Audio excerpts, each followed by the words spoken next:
Seems odd that right before retirement is when we usually have our lives figured out.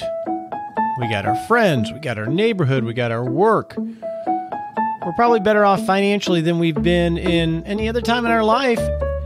And then we go look to blow it up by retiring and changing the whole dynamic. That can be scary. We're going to talk about that a little bit today, and we're going to talk with some listeners just like you on what they're most excited about and what they're a little fearful about when it comes to retirement on the Retirement Answer Man Show. My name is Roger Whitney. I am your host. Welcome to the show that is dedicated to helping you not just survive retirement. No, we want you to rock retirement. So this is going to be part 2 of our series of conversations with listeners.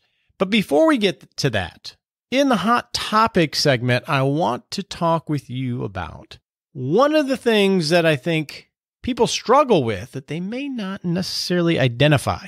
And maybe we can figure out how to get over that. But we can't do any of that until we have that all-important disclaimer.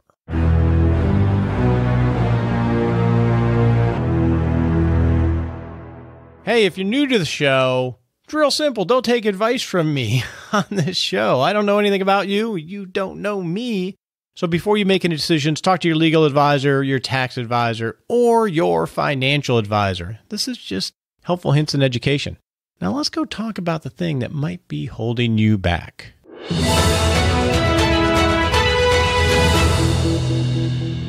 Today I want to talk to you about a concept that many of you are probably familiar with. It definitely relates to investing, but we may not realize the impact it has as we get close to making that transition into retirement. So back in the 90s, when I used to trade stocks with clients, back in the heyday of the tech boom, when I was young and dumb and thought I was awesome, we used to trade technology stocks, usually around earnings. And every now and then, earnings would miss, and then the stock would go down, and then we'd be sitting there with a stock position that was negative. They've lost money, and maybe the future didn't look so bright right now. A common thing that people want to do is hold on to it until it comes back, or potentially buy more so they can get out quicker. And when they think about, even if they know it's a bad situation, they think about selling it, they just can't get themselves to do it because they're pegged into the money that they invested at the higher price or all the time they've spent researching it and looking at it. And they can't get past that, even if they're not really that excited about the investment at that point. That's something called sunk cost bias. Your decisions are tainted by the emotional and actual investments that we make into something, in this case, a stock investment, and it becomes very hard to abandon those things and say we were wrong and basically start fresh. That's what sunk cost bias is that tendency to not unwind something even if you know it's not good for you. So in the case of a stock, you always got to ask yourself, if I had X amount of dollars today, would I buy this thing today? If the answer is no, then maybe rationally you shouldn't own it now. But what usually happens is people can't sell it because they remember where they bought it at. That's a good example of sunk cost bias. I've usually been very good at dealing with this phenomena. I'm very problematic in my own investing typically, but also with clients in that we only have what we have today and we're trying to allocate it to create the best future we can. So that's sunk cost bias, and it definitely can color our investment decisions. But I don't want to talk about investment decisions today. What I want to talk about is how sunk cost bias can color your decisions to retire, your decisions on where you live, and actually keep you potentially trapped in a life that is maybe pretty cool, but for lack of a better term, suboptimal. So think about this. If you're in your 50s and you're getting close to when you want more time freedom, you want to retire, you have things that you want to pursue. Maybe those things are pulling you, maybe pretty strong. it can be very difficult for someone like you to blow up the life that they've created. Last month we talked about relocating. It can be hard for someone to move because, hey, this is the house I raised my family in. Who cares if it's 2 times too big? This is all the stuff that I've accumulated. I can't give this stuff up. This is the neighborhood that I have friends in. I can't give this up even though I can't stand the cold anymore. We have a lot of sunk cost in where we live. We also have a lot of sunk cost in our work. We have relationships, we have a reputation, we have responsibility, we have people that maybe we are mentoring that rely on us. And it can be hard to let them down. Man, if I retired or I got a new job, I'd have to get new friends, I'd have more responsibilities, I'd have to find new mentees. I wouldn't know what was going on. I can just go to work and I'm making good money. It's easy to allow this sunk cost of having this career or this business that we've built over decades to trap us, even though we sort of have a desire to go have more time freedom. Because the work we got, it's a known entity. I know what I'm doing, right? You know what you're doing in your work. People respect you. They like you. They depend on you. Why would you blow that up? You know you're going to get paid.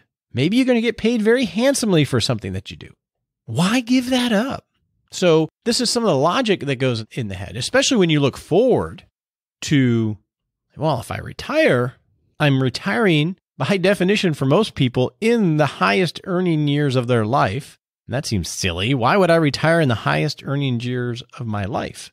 A lot of people think that. And then if I retire, not only am I giving up all that great income, plus all this admiration I get in my company, now I'm not going to have any friends. All my friends are going to be gone because they're in the company. Who's going to depend on me? What if I don't have any income? What if I do it too soon and something bad happens in the market or in my health or something else and I pulled the trigger too soon? What if?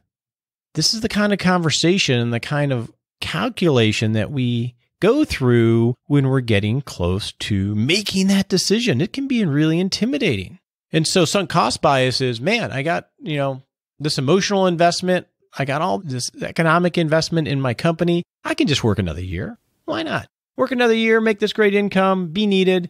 That will get me that much more secure for retirement. So that's the logic that goes on in our head. And so we work another year. And then maybe that year we get too busy to even think about retiring again. And then we go through the same analysis. Well, is this really enough? Maybe I should save a little bit more for a rainy day. One more year of work will give me that one more year of income, that one more year of not having to use my assets, that one more year of comfortableness. And so what ends up happening is a lot of times that we stay with what is, even if it's imperfect, because it's a known entity. And although we really want to be able to have a life of more freedom, it's so far out there as far as known that we stick with what we know. This is a very common thing that happens in late stage work close to retirement. Because the misconception is, if you make a rational decision, you want to position your life so it is optimal for where you want to be. I forget where the quote comes from, but it might have been Steve Jobs said, every day he wakes up in the morning and says, am I doing what I love to do? Is this where I'm supposed to be right now? Seriously asking that question over and over and then answering it with yes or no. And seeing where there's incongruence in what you really love, what you really are ready for relative to what you are in right now. This is a common thing that happens right before retirement. So I want to encourage you to realize that you're going through this and you're not the only one. If you're getting pulled to having a great retirement, I'm going to tell you, you're never going to feel 100% ready. You likely never will be 100% ready, but you still have to plan prudently and really evaluate what season of life you're supposed to be in and work towards that in a very intentional manner. Because if you're not intentional about it, it's easy to keep delaying pretirement or full retirement And it's easy to let the sunk cost of this known work environment that you have, even if it's sucking the life out of you, it's easy to let that just be what it is. It's going to be scary when you make the transition, but if you're aware that you have this bias to what is, you can start to really examine it and be more intentional of moving towards something. And hopefully that will help you get over some of the fear of a big life change. It's not just a career change, it's a big life change. But it can be a magical one if you're aware of it and you're intentionally working towards it. So I just want to encourage you of that. And listen for those tones as we talk to people like you about what they're excited about for retirement and what they're a little fearful about. So let's go do that.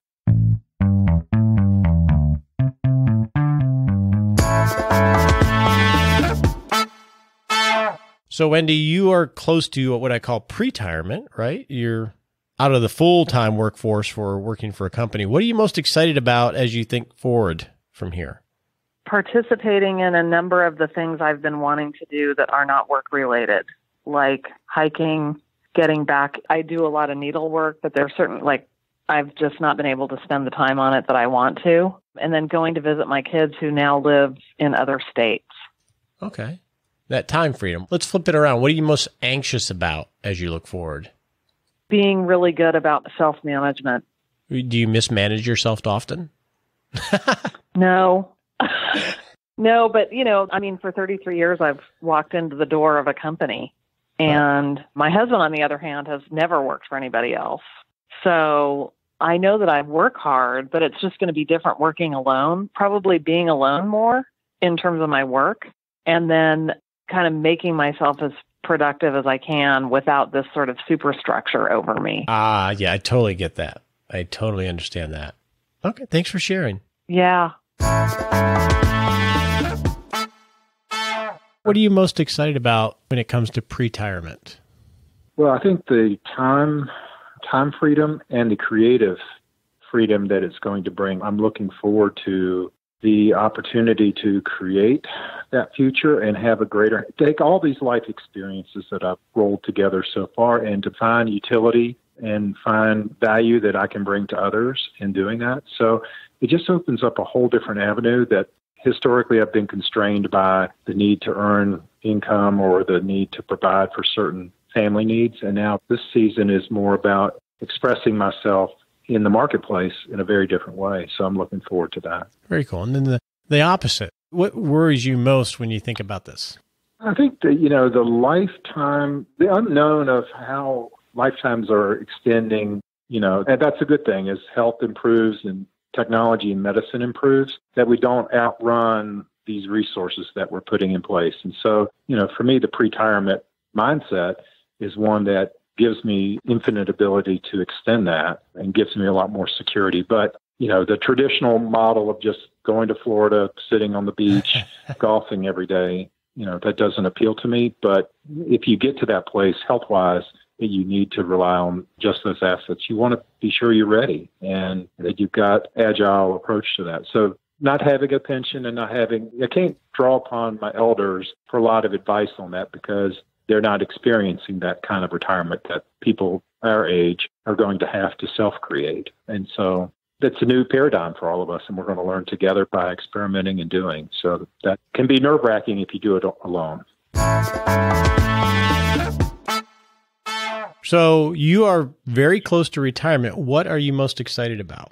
I'm most excited about doing more of the things that I choose to do and like to do at this phase of life, with family, with hobbies, with maybe exploring, maybe not some real heavy entrepreneurial things, but, some things I can do for supplemental income and do it in a way that I really get some enjoyment, maybe that I haven't necessarily had, in the last few years with current job. Okay. And let's flip that around. What concerns you or worries you the most about it? What concerns me most is in the planning phase is misreading a key assumption or a key element of a retirement plan or an income plan. One of the most current things that I'm talking with my wife about is how do we really get comfortable with the level of spending that my portfolio will support and what that might mean from, maybe some lifestyle adjustments and spending adjustments that I think we'll have to make. So it's just not having all my ducks in a row on the planning side. So what is it that you're most excited about when you leave your full-time career?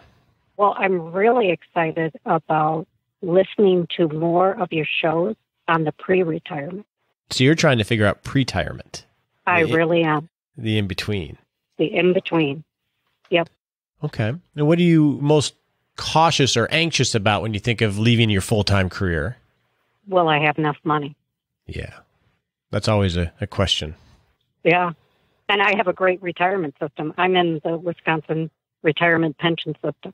So you still have a pension, and it's still a worry. It's still a worry, and I have a pension. Both my husband and I both have pensions, and I will receive 75% of his pension, post-deceased, because we have an age difference. And even with my pension and his pension and investments, I'm still concerned. Yeah, and I found people that are extremely wealthy still have the same worries. Yeah. Thanks for sharing. Yeah, you're welcome. So, Marty, I know you've worked real hard. What is it you're most excited about in getting unretired but still maintaining time freedom? Keeping mentally engaged and having a sense of purpose. I always enjoyed in my career, troubleshooting was something I was very good at and enjoyed. And it's something I miss. And I miss seeing many people throughout the day instead of just one or two as it is now. Okay. Since you've been not working, what's been a fear that has popped up that maybe you didn't expect before you took the buyout from the corporation? One is health. I am just not as active as I used to be. When I went into work, whether I took public transportation or drove, and I would mix it up with the two of them, I was always about half a mile from the train stop or my car parking lot to my desk. So I got in well over a mile of walking every day without even thinking about it. Yeah. And now I can not leave the house all day, and I feel like a bump on a log. That's a good point. And the other fear is when I look at my financial situation, it's the Monte Carlo, running the Monte Carlo scenarios. In the happy path, I'm doing great. In the average market, I'm still pretty well off. But if things tank, I would have some concerns. And so it's how to manage to those concerns and try to build the buffer and the plan to ride through that. Yeah. Thanks for sharing. So, John, you're 59. You're just recently, quote unquote, retired. What are you most excited about? Been most excited about, kind of the freedom and the adventure. I guess really, I feel like I'm limited by how creative I can be at this point in time, which is actually pretty exciting. That's pretty cool. Yeah. Right now, what about the other end of the spectrum? What am I most concerned about? Let's see. I would say, really just what I'm most concerned about is how long are we going to live? Just because it seems like, my parents now are like 85 and they're in really good health. I don't know how long they're going to live, but they're still going pretty strong. And such a horrible problem to have. Every generation, it's like people are living longer and longer. But that's just going to make that financial side of things really challenging, if you undercut it. So that would be the other end of the spectrum for me. Yeah, not so much a bad. I get the problem, but it's like one of those better problems to have, I guess. Yeah, it just makes your modeling harder, Yeah, it sure does. All right, thanks. It would just drive you to work longer, but I don't know. Dan, what I'm interested in is what are you most excited about when you retire? What's exciting you about that? Yeah, no, the thing I'm really looking forward to, especially in the go-go years, is the freedom and being able to travel around and, have the time freedom to do what I want to do. And not that I expect it to all be carefree and, without its issues, but I truly am looking forward to that freedom and not being tied to a job. Okay. And now what worries you about when you ultimately leave your job? What really worries me is the costs, and especially healthcare costs, because I do want to retire before I'm 65, and that is just such a big expense, and it's also not really clearly defined. It seems like the cost of healthcare is likely to be going up before it goes down. So that's the biggest hurdle. In fact, that's why that would be the only reason I would need a pre-retirement gig, would be to cover healthcare costs. Okay. Thanks for sharing. So, Carol, what are you most excited about when you think of retirement or pre-retirement? I think what excites me most about pre-retirement or retirement, and let's just think about pre-retirement, because retirement actually is not what I'm thinking about so much right now. But pre-retirement appeals to me because I imagine that I'll have more flexibility. I sell real estate, and so I imagine that there would be other people around me who could shoulder some of the ongoing communication with my clients, the office management work that I do, that there would be greater delegation. That would, in turn, give me more time for physical activity and general wellness practices, time to spend with my son, who I absolutely love and who, now lives 6.5 hours away, and the rest of my family and friends who are all about my age now, which is about 62, and they're finding flexibility in their lifestyles, and they're able to do a bit more travel and so time freedom. Time freedom. Yeah, exactly. Okay. Absolutely. Well, let's flip that around. What worries you as you think about pre-retirement and getting close to it? I think what worries me most is that I won't have enough money to have the kind of lifestyle that will give me a sense of both security and freedom.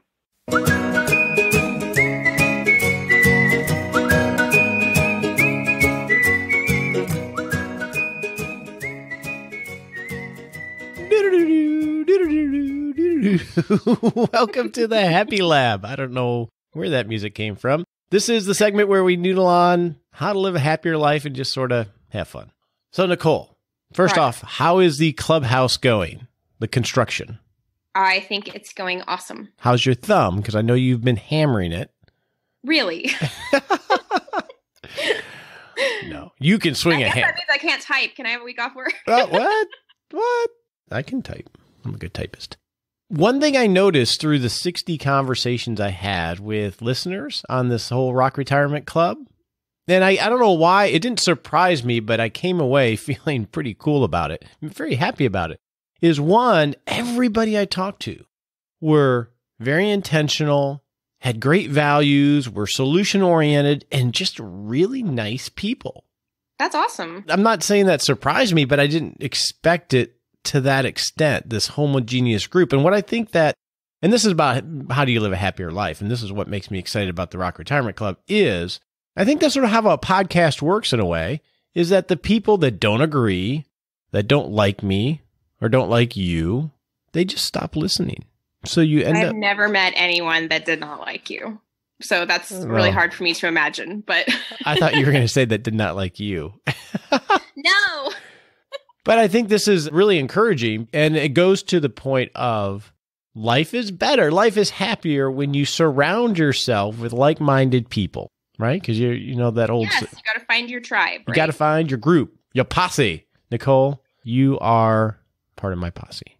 Oh, you're part of my posse. You're in the Fab Five. Remember that whole phone thing? You're in the Fab Five of posses. I'm very flattered. On your marks, get set.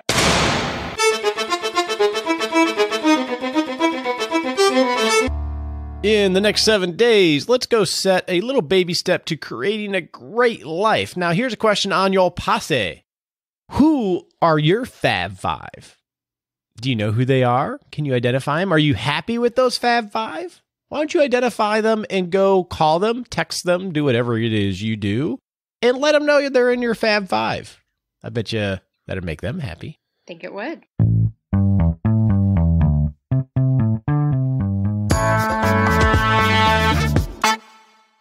All right, here we are 1 week away from Halloween and 1 week away from the pumpkin carving contest winner announcement, which means we need some photos of some pumpkins that are carved. Are you ready to carve yours? I need to go find my pumpkin. I've been holding off because I didn't want to do it too early. Mm-hmm. And I have to do it myself, right? Yes, you have to do it yourself. Because my wife is extremely talented. She can probably help you. She can. Are you technically one person in the eyes of God? It's totally fine. Thank you. Okay, cool. Perfect. So we're excited about that. And so look for that in Six Shot Saturday, because we're going to ask you for your pumpkins, and we're going to send out some cool swag for anybody that takes the effort to carve a pumpkin. Doesn't have to be about retirement. It can be about whatever you want. Can't wait to see them, guys.